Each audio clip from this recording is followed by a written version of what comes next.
ഏതൊരു ഭക്ഷ്യപദാർത്ഥം പോലെ തേന് 2 ദിവസം കൊണ്ട് കെട്ടുപോകും. അപ്പോൾ നിങ്ങളുടെ നെറ്റി ചുളിഞ്ഞില്ലേ? തേന് 2 ദിവസം കൊണ്ട് കെട്ടുപോകുമെന്ന് പറഞ്ഞപ്പോൾ ചില ആളുടെ നെറ്റിയിൽ വൈഫൈ കണക്ഷൻ്റെ ചിഹ്നം പോലൊരു ചുളിവ് കണ്ടു അല്ലേ? തേന് ഒരുപാട് കാലം നിൽക്കുന്നുണ്ടല്ലോ, ഔഷധ ഗുണമുള്ളതാണല്ലോ, കെട്ടുപോകുന്നില്ലല്ലോ.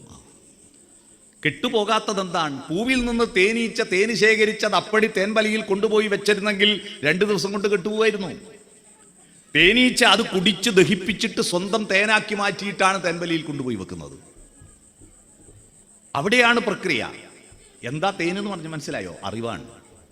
തേനീച്ച ആരാന്നറിയോ? നമ്മളാണ്. എന്താ പൂക്കളെന്നറിയാവോ? പുസ്തകങ്ങളാണ്.